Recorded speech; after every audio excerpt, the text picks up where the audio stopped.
The desert holds its breath. Here, under the watchful eye of a relentless sun, time itself is a mirage. For millennia, the sands have shifted, burying kingdoms and guarding secrets with a silent, patient power. They have witnessed the rise and fall of gods and pharaohs. They have felt the tread of armies and the whispers of priests. We, in our fleeting modern age, come to this ancient land, armed with tools and theories. We seek to understand a civilization that spoke to eternity. We think we know its stories, its rulers, its gods. But the desert is a patient storyteller. And sometimes it decides to speak again, to reveal a truth that changes everything we thought we knew. I have often wondered what it feels like to stand on the edge of history, to feel the weight of ages pressing down. Egypt is a land saturated with such feelings. Every stone, every hieroglyph is a portal to another time. Archaeologists spend their lives listening for echoes from that past. They sift through dust and debris, hoping for a single, clear voice to cut through the silence of 4,000 years. Most find only fragments, whispers of a story already told. But on a day that began like any other, under the familiar blaze of the Theban sun, a team of dedicated souls was about to hear not a whisper, but a roar. A roar that would shake the very foundations of Egyptology. The story of ancient Egypt is one of power, faith, and the eternal struggle against oblivion. The pharaohs built monuments to outlast time itself. They inscribed their deeds in stone, believing their names would be spoken forever. They mummified their bodies, preparing for a journey into an afterlife as real to them as the Nile that gave them life. We have deciphered their language. We have mapped their dynasties. We have walked through the golden splendor of their tombs. We believed we had the complete manuscript of their civilization, but the desert had held back a chapter, a crucial, world-altering chapter, hidden just beneath the surface, waiting for the right moment to be unearthed. The air on July 13, 2026, was thick with heat and anticipation. Dr. Eris Thorne and his international team were working in a forgotten corner of the Valley of the Kings, a sector long dismissed as exhausted, picked clean by centuries of tomb robbers and modern explorers. They were following a hunch, a subtle anomaly detected by ground-penetrating radar. It was a whisper in the data, a ghost on a screen, a small, insignificant void that most would have ignored. But Dr. Thorne was not most people. He understood that in Egypt, the smallest whispers often carry the grandest secrets. He ordered his team to dig. He had no idea they were about to dig their way into a new history book. If you're fascinated by discoveries that rewrite history, make sure to subscribe to our channel. Join us as we uncover more secrets from the sands of time. There's so much more to explore together. The work was grueling. The sun was a hammer, beating down on the backs of the excavation team. Each shovel of sand felt like lifting a small piece of the sky. The Valley of the Kings, a place synonymous with staggering discovery, had been quiet for years. Many believed its treasures were all accounted for, its stories all told. The team's initial excitement had slowly baked into a stoic routine. Dig, sift, document, repeat. They were searching for what the radar had called a structural inconsistency, a polite term for a hope, a prayer whispered into the ancient rock, a prayer for just one more secret, one more piece of the puzzle. Dr. Thorne watched from the edge of the pit, his face etched with a familiar mixture of hope and skepticism. He had dedicated 40 years of his life to this land. He had felt the thrill of discovery and the deep ache of a dead end. This particular dig felt different. The anomaly wasn't large enough to be a royal tomb of the new kingdom. It was too deep, too awkwardly placed. Other Egyptologists had advised him against it, calling it a waste of precious time and resources. But Thorne trusted the land more than he trusted the consensus. He had learned that the desert rewards not the proud, but the patient. He felt a pull, an intuition that he could not explain. Then it happened. Not with a crash, but with a quiet thud. The shovel of a young excavator named Tariq hit something solid. It wasn't the familiar, gritty sound of bedrock. It was a clean, sharp clink. The sound of worked stone. A hush fell over the site. The rhythmic scraping of tools ceased. All eyes turned to the spot. Tariq knelt, his hands trembling slightly as he brushed away the loose sand. Slowly, deliberately, the top of a step emerged. then another, and another. A staircase, sealed and forgotten, leading down into the darkness. It was a sight every archaeologist dreams of. A doorway to the past, untouched and waiting. The air crackled with an energy that defied the oppressive heat. This was it, the moment. Years of study, months of planning, and weeks of backbreaking labor had led to this single, perfect point in time. The staircase was not grand like the entrance to Tutankhamun's tomb. It was narrow, humble, almost apologetic. It seemed designed not to be found. This was not a monument screaming for attention. It was a secret, whispered into the earth. Dr. Thorne descended the first few steps, his hand tracing the cool, smooth stone. He could feel it. A silence that was more than an absence of sound. It was a presence. The silence of millennia, waiting to be broken. Breaking the seal was a task performed with the reverence of a religious rite. Each chip of ancient plaster, each pull of the stone plug, was documented with painstaking care. The team worked under the glare of portable lights, their faces masks of intense concentration. The world outside ceased to exist. There was only this doorway, this threshold between their time and a time long lost. For 3 days, they worked to clear the passage, a narrow corridor filled with debris that seemed intentionally placed to deter entry. Every basket of rubble they removed felt like peeling back a layer of time itself, getting closer to a heart that had not beaten for thousands of years. Dr. Thorne was the first to peer inside. He drilled a small hole through the final stone door, just as Howard Carter had done a century before.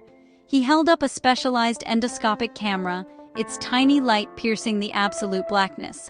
The team huddled around the monitor, their breath held tight in their chests. What appeared on the screen was not the glint of gold or the shine of polished treasures they had come to expect from a pharaoh's tomb. Instead, they saw something far more profound. A single small chamber. In the center stood a simple, unadorned sarcophagus of black basalt. The walls were not covered in vibrant paintings of gods and the afterlife. They were covered in text. A wave of confusion and awe washed over the team.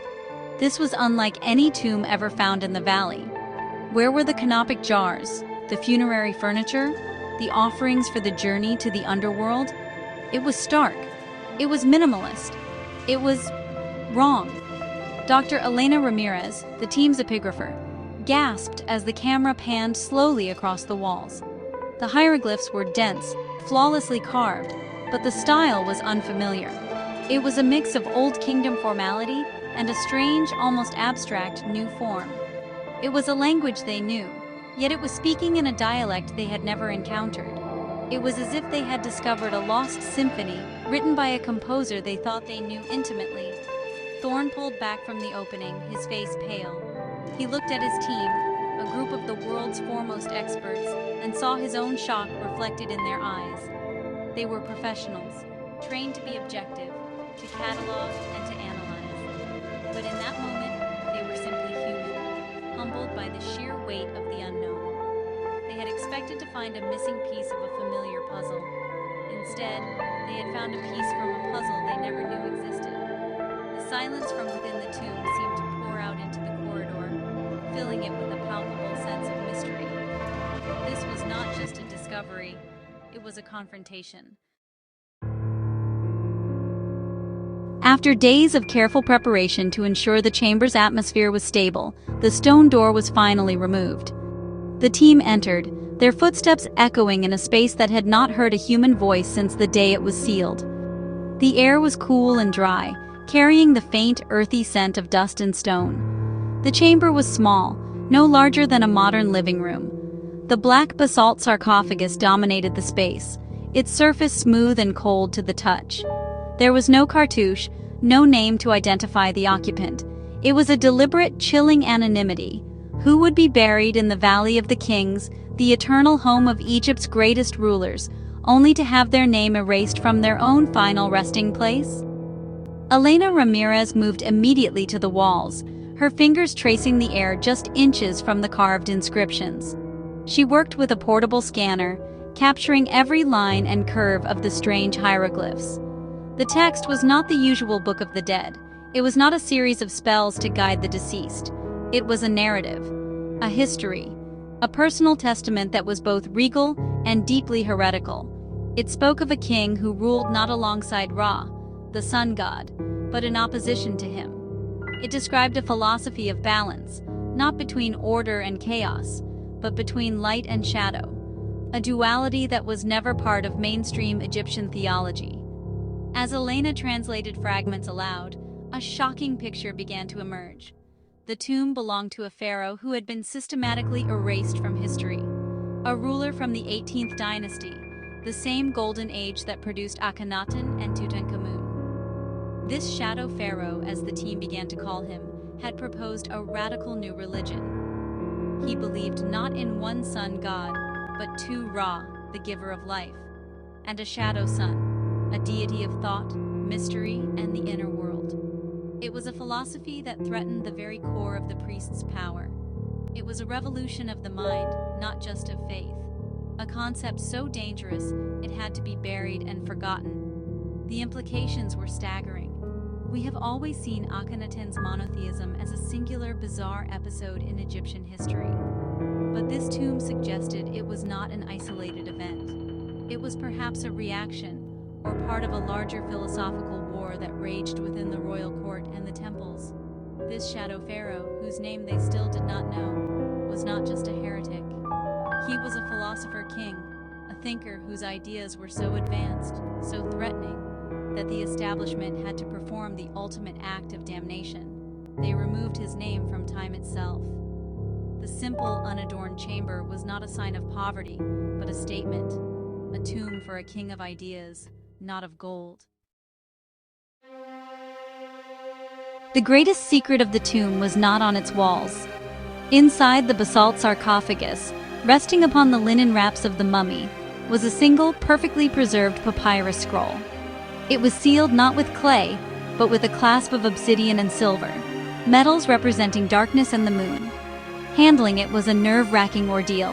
One wrong move, one tremor of the hand, and millennia of history could crumble into dust. The team's conservator worked for an entire day, slowly, painstakingly unrolling the brittle document under a climate-controlled tent erected right there in the valley. Every person on site watched in rapt silence, knowing they were about to read a message from a lost world. The text was titled, "The Papyrus of Two Suns."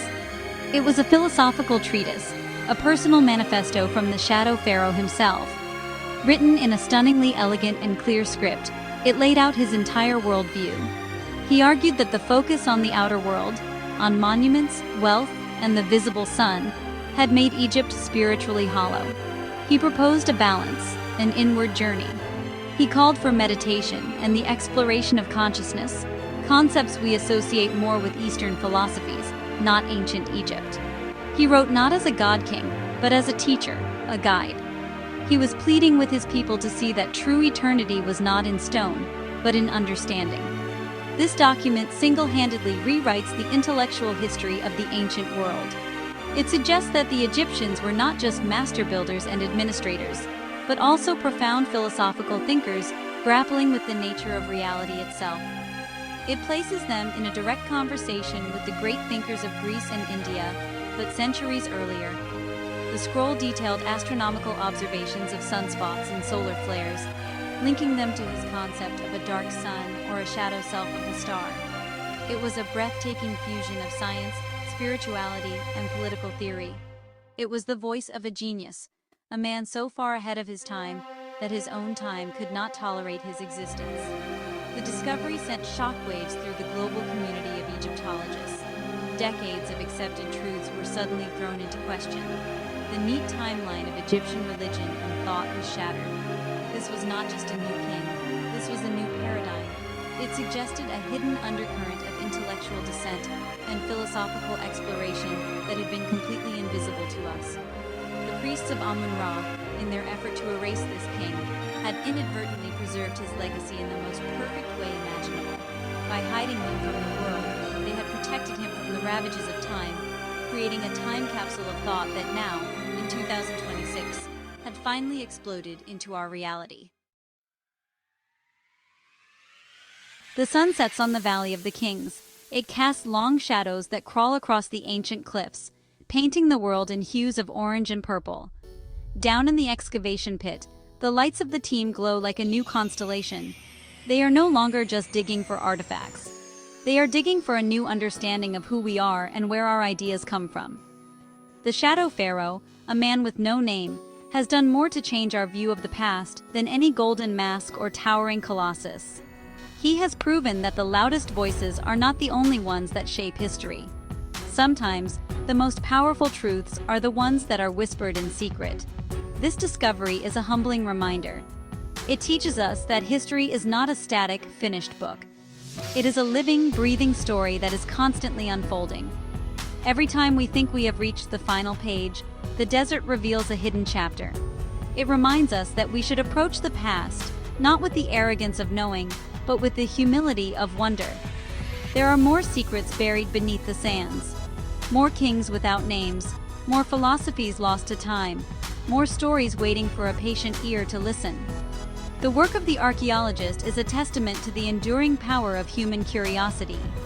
It is a refusal to let the dead be forgotten. The legacy of ancient Egypt has always been one of majesty and mystery. We are drawn to its grandeur, to the scale of its ambition. But the chamber of the Shadow Pharaoh reveals a different kind of legacy. A legacy of ideas. A quiet, intellectual courage that is, in its own way, more monumental than the pyramids. It speaks to a depth of human experience that transcends culture and time.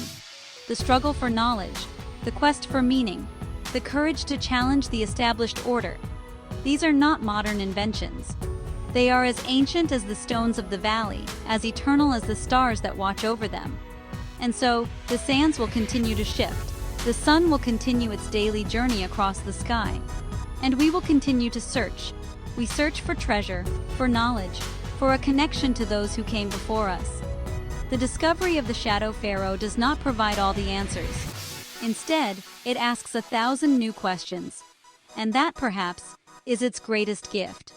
It reignites our sense of awe. It forces us to look at the ancient world with new eyes. And it reminds us that the greatest mysteries are not about how people died, but about how they truly lived and what they dreamed of in the silent, star-filled nights of the desert.